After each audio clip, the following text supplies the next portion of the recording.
Well, I'm a running down the road trying to loosen my load. I got 7 women on my mind.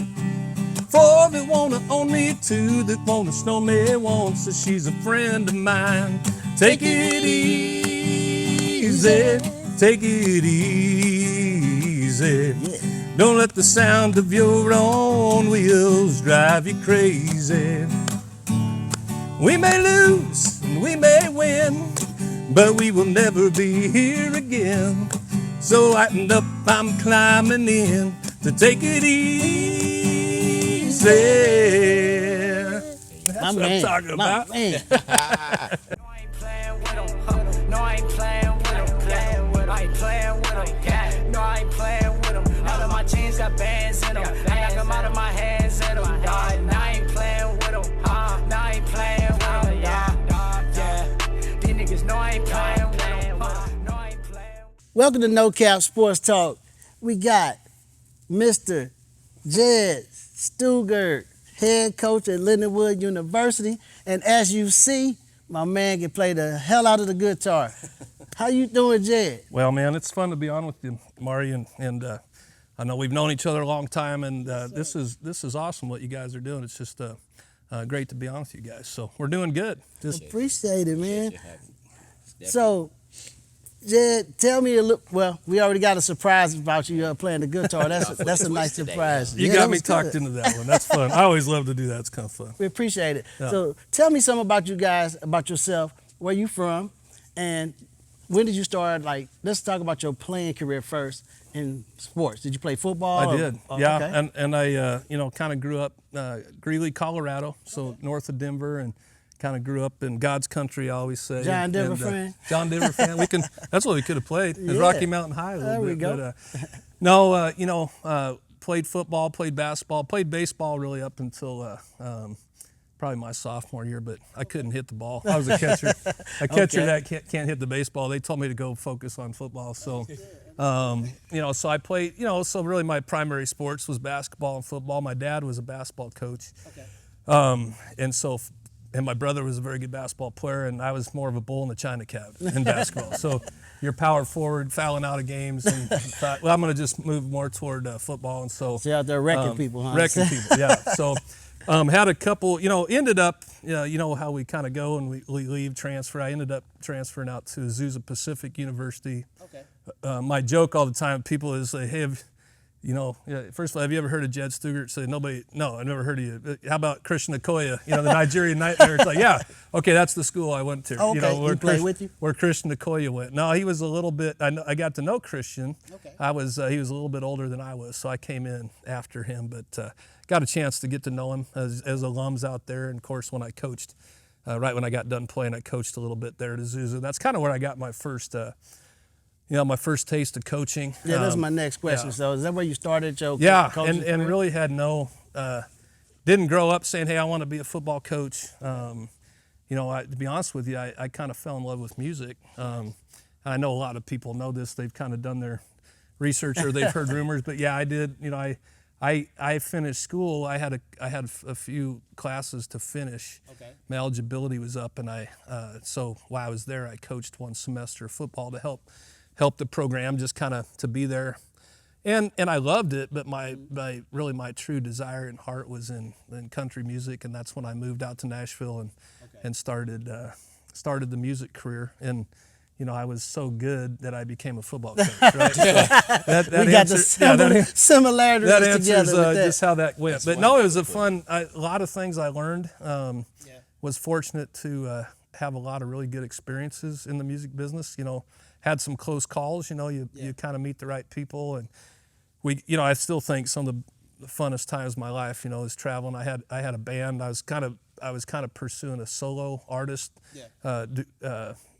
career, and so I had a band that I hired and traveled with me, and we went around mostly the Midwest, from Colorado down to New Mexico, and we were playing clubs, and we were opening up for a lot of artists, I really really started falling in love with that and thought maybe that's where my career was headed. Well, you play guitar well and you sing well. So. Well, yeah. But I mean, that's a Eagles song is 3 chords. You know, Marty, we can. You know, a lot of people could do that. I would not link me up as a really good guitar player. You know, all right. you asked me to start doing a bunch of stuff. I can't do it. We'll But take it. I write, and that's the simplicity of country music. It's just, you know, 3 chords and a cloud of dust, basically. But yeah, so you know, that's kind of. You know, my journey back to coaching is really interesting. And So how did you get back to your coaching after you left? Yeah, you know, after some close calls, meaning, you know, signed with some development deals with record labels, means you're almost being filled out a little bit. And you're a little familiar with, you know, you got a music background and you kind of know how that works, you know. But you know, God just kind of kept closing some doors for a reason, and I didn't know at the time. He was preparing me for a lot of things, but you know, basically after about the 3rd time that happened, my attorney at the time just kind of said, "Hey, I think you need let's just kind of get you off Music Row a little bit. Everybody's going to be wondering, you know, man, how come this guy keeps getting signed?" And it was one of these things, like every time I'd sign, you know, start to work with a label, then like the label executive or the president would get fired, or you know, somebody would leave. Wow. And you all those artists would go out with the backup. Yeah, they take whoever they had with them. Yeah, so that's it's a lot like coaching. You know, I was going to say, it's very, without a portal. I've been down that road a couple of times too. It's just like, oh no, the coach is fired. That means honey, pack them up. Here we go. Yeah. But anyway, that brought me back so I went back home to Colorado. Okay.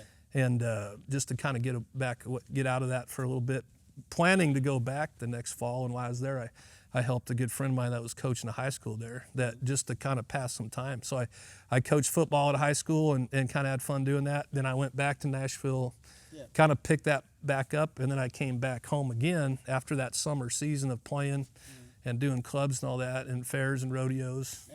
And then when I came back, Coach Glenn, the head coach at Northern Colorado, I ran into him playing golf, and you know, I knew Coach Glenn, and he just said, "Hey, if you're going to be around, why don't you come volunteer at Northern Colorado if you're going to be here?" So I went on the defensive side. That was kind of my background. Played linebacker in college, but you know, they asked me to help coach. I always joke, you know, they asked me to come and kind of help the linebackers. That's what I played. And then we were getting close to fall camp, and they said, "Hey, we had a guy that left in the D line. Can you help in the defensive line?" And I always, you know, I kind of went there kicking and screaming, like, "Man, I don't want to coach the D line." And I coached it, and I coached it for 3 years and fell in love with coaching D-line. It's one of my favorite positions I've ever coached. Yeah. And that's kind of when I felt like, you know, I just feel like God opened the doors to that. That's where my direction was. I fell in love with coaching young men, you know, just the relationships with these guys, and I felt like, you know, I connected well with them. Yeah. And so that kind of turned into I was a volunteer for 2 years, and you know, like Coach always said, "I'll give you a hat and a whistle," and that's all I got. But you know, that turned into a graduate assistant job. So I took a GA job at about 29 years old. That's when my wife Angie and I we went to high school together. We weren't high school sweethearts. We were very close friends. Right. But here, after, you know, 6-7 years, we reconnected, and she hadn't been married, and I hadn't been married, and we kind of became friends, and so the music business kind of closed down, and my life opened up to coaching, and I've never looked back, and have no regrets. I've loved it. Man. So, and then you know how God works, man. I went as a GA for 2 years, and that 3rd year, with some coaching movement, next thing you know, I was offered the D coordinator position at Northern Colorado from a GA position, and so I look back at that all the time, because it's not possible for, you know, when God's involved. I just owe it all to Him. Got to move, yeah. And that's where, and then of course, you know, I as a coordinator, and then eventually, as we talk about, just like in the music business, the head coach. We'd actually transitioned at that time we were a powerhouse D2 program at Northern Colorado, you know, back-to-back national champions. We were kind of like the top D2 program in the country, and that's when Northern Colorado decided to move up to Division I AA at the time, which is now FCS. Yeah. But 2 years later, our head coach got fired. the transition did not go well. The school didn't really support it. It was one of those things where, which later on I'll tell you my experience with that with Lindenwood. I know you talked when we were kind of early on, just about the transition, and that really going through that. I realize now when you go through all these things in life, you know, if you really look at it, when you talk about trials, and I share my faith a lot because there's no other way to explain it. Like I look at all the trials, and when you get fired and you don't understand, and then you get that 54 years old and you look back and you go, man, I've been being prepared for all these things. You know, you look at it in a whole different way, and that's why I believe in. Start to appreciate your journey. Yeah, and you kind of start that scripture of consider it joy when you face trials starts to make sense, because it's like at the time you're going through it, you can't find joy in that. Like that doesn't even make sense. But then you look back and go, oh, you know, it makes all kinds of sense now. So, but that led me to Mid-American Nazarene University. Took the head coaching job there.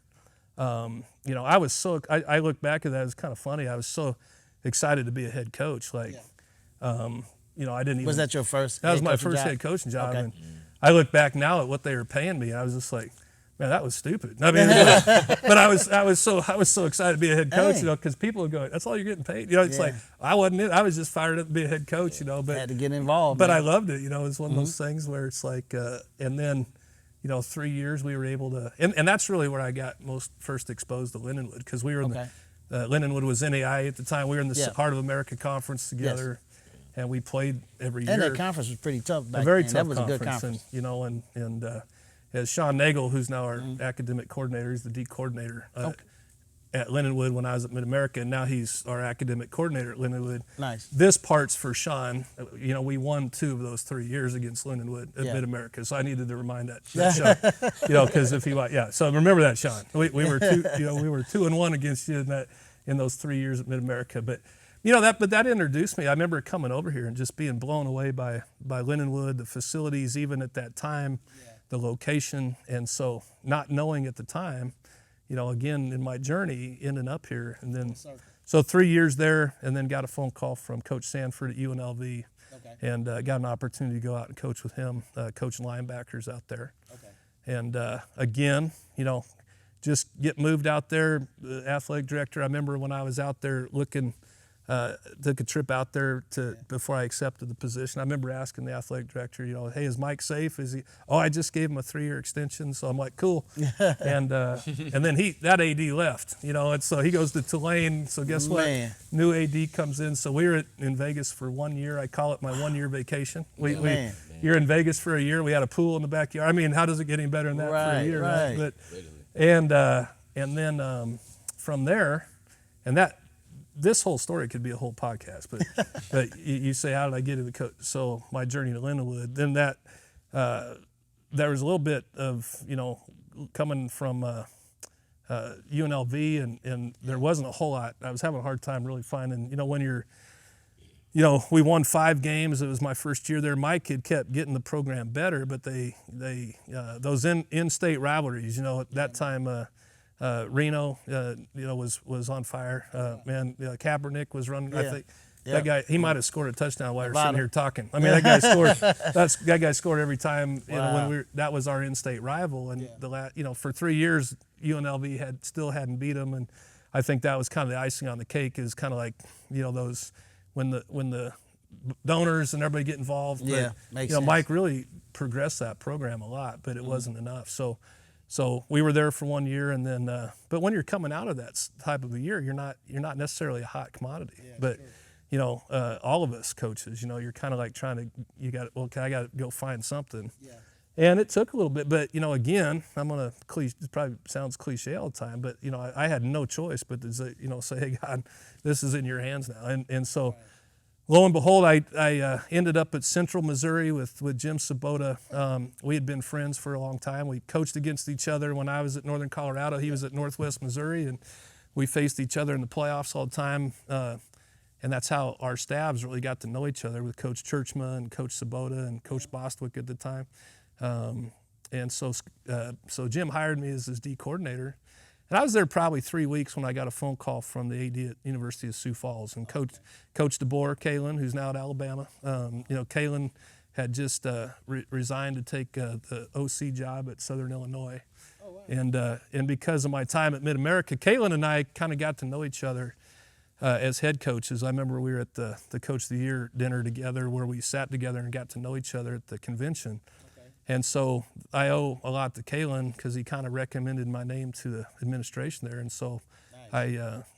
I think Kaylin lost 3 games and 2 national championships at Sioux Falls. So they brought me in kind of to clean up the mess of the program that Kaylin had, right? So, I mean, so how do you follow a guy like that? Yeah, I always tease him all the time. You know, it's like, yeah, I know why they brought me in, so.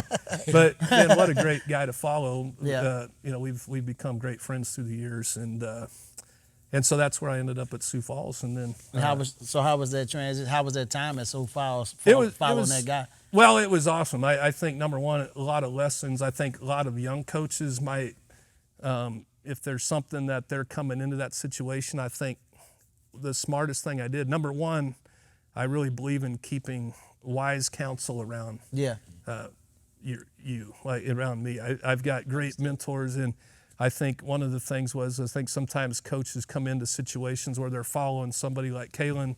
A lot of success, did a phenomenal job, lots of traditions there. And so, when I took that job, my goal was to just really, I always kind of joke, just don't mess it up, just kind of don't reinvent the wheel. Right.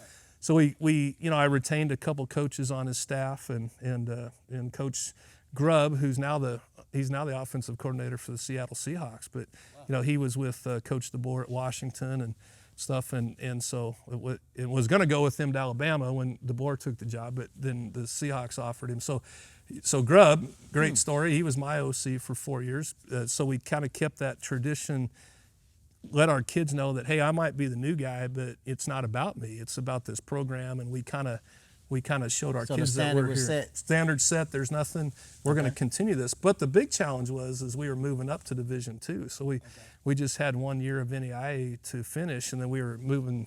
So I've been through 3 different transitions. So again, now that I'm at Lindenwood, I started to realize, and I keep going back to I've been being prepared for something. And so, now the Northern Colorado transition was not great, but the Sioux Falls transition, because they understood the priority of football, of athletics, and how it contributes to the whole campus, and they committed to that. We were able to, I think it was 2 years, our first 2 years in Division II, we were, we tied for the conference championship, and then year 3 we won the conference championship. And after making that jump. We started winning consistently the conference. So, that just shows, the importance of being committed to those types of things. And then, so lo and behold, things were going really well. I loved Sioux Falls. I loved our program. And then I get this phone call from Lindenwood.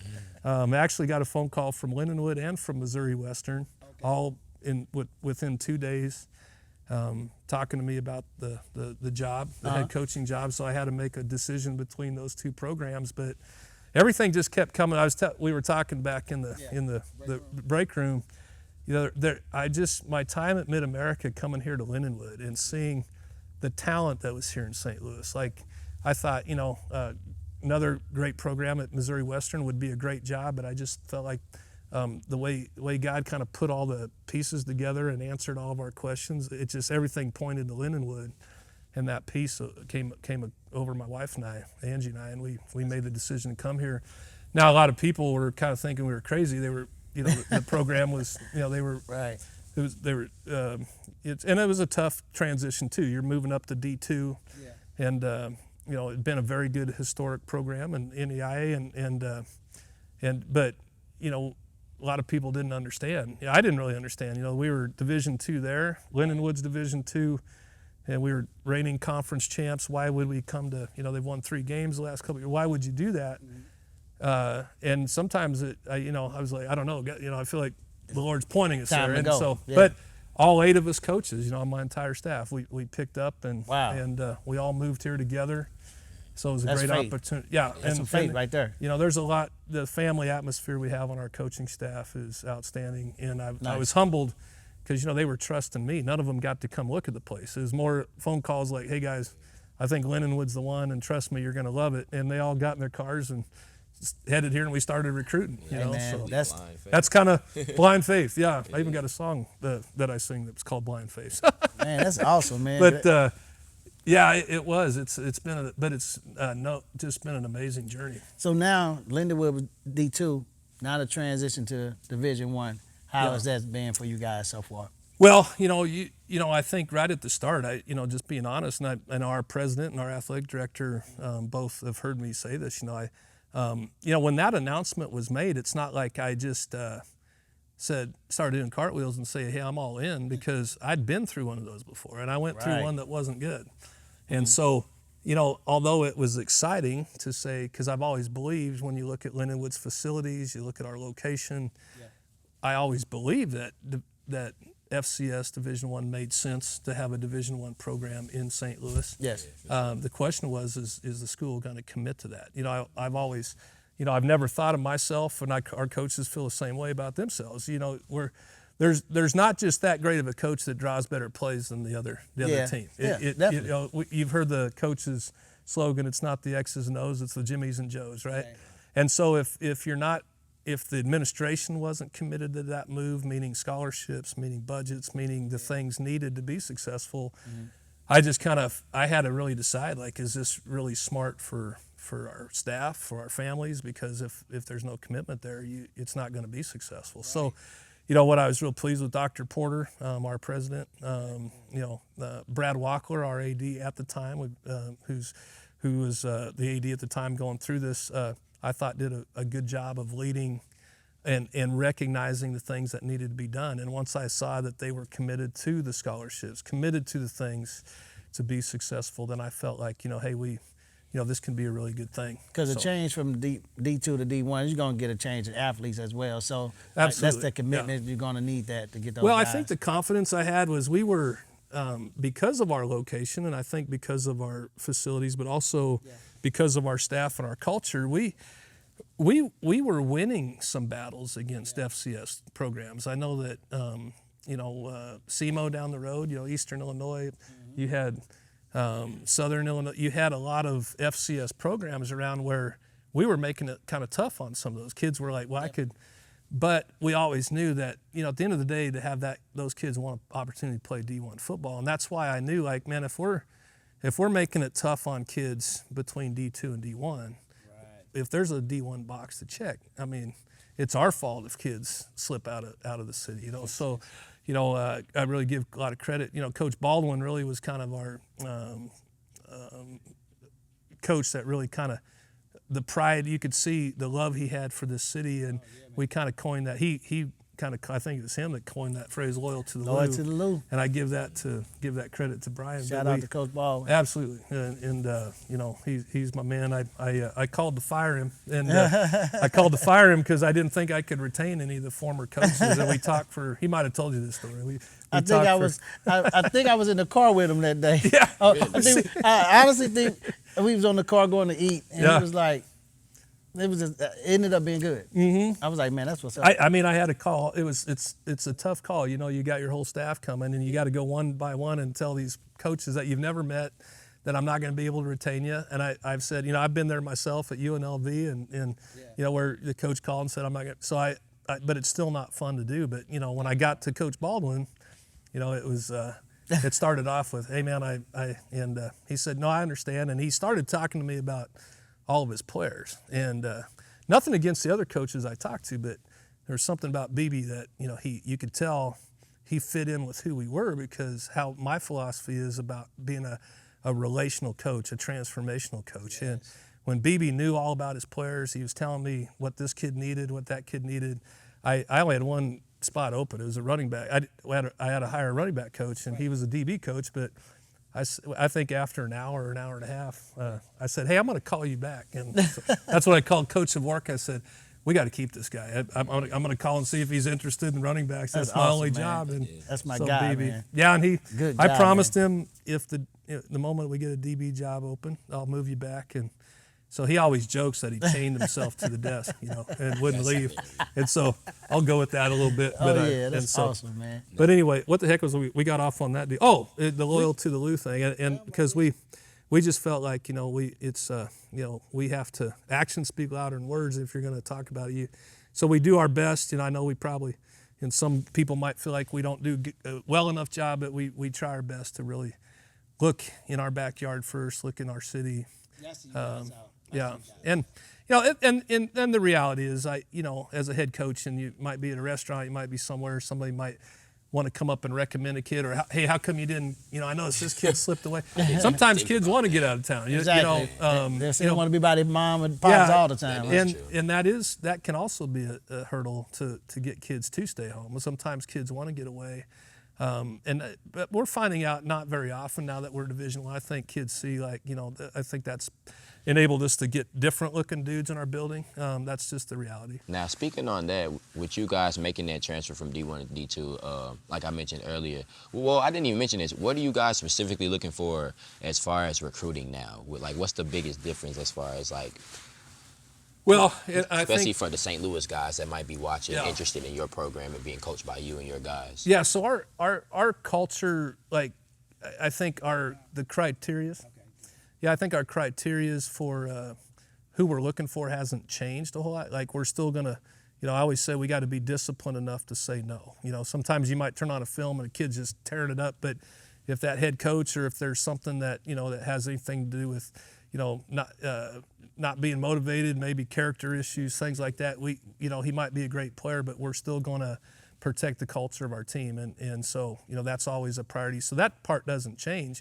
I think the part that changes is you're able to get maybe some guys that you wouldn't have been able to get to Lindenwood because they have these other options to say, no, I'm going to go take a look at Lindenwood. We can play Division I football now, and so so it's still a priority. We do recruit in different states and different areas, but I think priority-wise, this is still where our home plate is. The one thing I noticed, our guys, if Lindenwood was D1, a lot of guys just want to play D1. Yeah. So, and by that being a nice facility in his home, I think you guys has done a phenomenal job of getting the kids in St. Louis. Well, and we had, we kind of realized that we said the first couple of years there's going to be some bumps in the road. We're playing teams that have been established D1 teams for 15 to 30 years. So, but the decision that we made, speaking of high school and recruiting high school kids, and especially in the areas, we didn't kind of go the whole cut a bunch of kids and bring a bunch of transfers in. We felt like, hey, we're going to recruit high school kids. We're going to continue to develop. We do recruit the portal. We will fill in some cracks with some portal guys, but we still want that foundation to be high school kids develop. And so, now year 2, we've signed 2 outstanding. I think this past recruiting class was a top 10 recruiting class in the country. And, nice. We're seeing, as those kids mature and get older, and going into year 3 and 4, we kind of start to feel like our expectation as coaches now is that we need to contend for a conference championship. Yeah. It's, I can get the first couple of years, we might take some bumps in the road, but our commitment to our players and to our program is that, hey, even we don't like to use the word transition. We feel like, but it's still a reality. There's going to be some. We had a team full of a lot of Division II players that are great football players, but it takes some time to.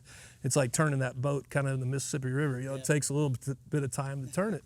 So, but I feel like we're headed in the right direction. Now, you said you were big on development, especially with the high school guys and recruiting the high school guys. What are some key things that you guys prioritize to help them develop and to make sure that they're actually able to make that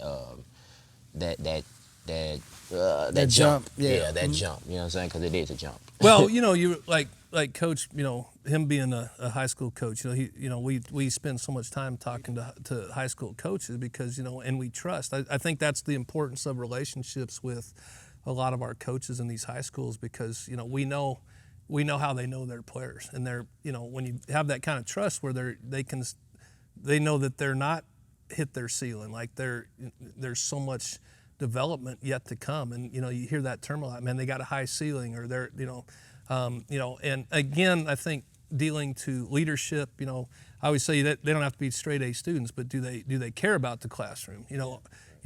Cautious when a coach says, well, coach, if you can get them to the weight room, that's a big flag. We don't have time to chase kids to the weight room if they're not.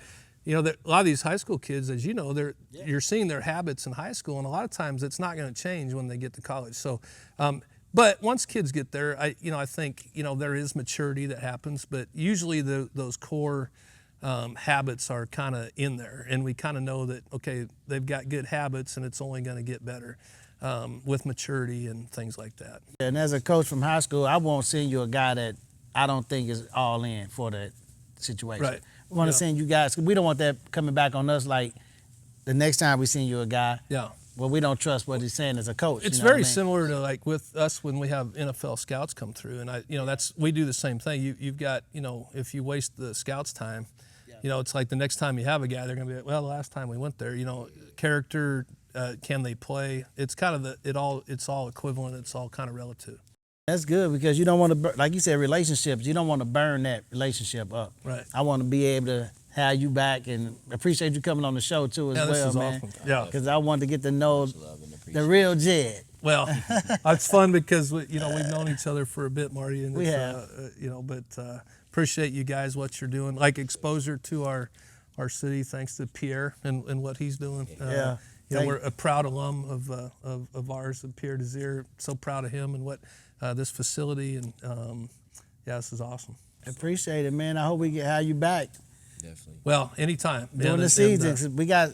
I know during the season get a they little don't- busy, but they don't let me do anything anyway this season. He said These they guys don't have been there. let They've me do seen. No, Yeah. I'd love to. And Okay. anytime to talk Lindenwood, talk about recruiting, talk Definitely. about we can get in coach, whatever. I just love it. yeah, we Appreciate- get to some X's You're and good. O's. Appreciate Mr. you. Jed, Yeah, you want to buddy. play us out? Heck yeah, man. What should we play? Let's see what we got, because I got to do my, of course, I got to do my no-cap dance. Well, And I Give me will something I say, can boogie too. I love how you brung up your faith and stuff like that, because that's one thing. I think that's a big part of people's story that people miss. You know what I'm saying? Like you said, that filled in a lot of gaps for your story, and like that's kind of the path that I'm, not the same path, but similar path, and just having to take those moments to be vulnerable and just have courage in my faith Well, and I've got embrace it. it. I've You know what I'm got saying? it. So I've got to give Tune credit. to that thing. that, Here we I've go. gotta that, give that helps credit me. It where definitely helps credit's me as a young guy. It does. It does. But What we working with? what are we working with? Surprises. Come on. Give I us the should have been a cowboy. I should have learned to No. rope and ride. Cap. Wearing No. my 6-shooter, Yeah. riding my pony on a cattle drive. Yeah. Stealing them young girls' hearts. Just like Gene and Roy, singing those campfire songs. Oh, I should have been a cowboy. Little Toby Keith tribute right there. Yes. No cap. We're out. No, I ain't playing.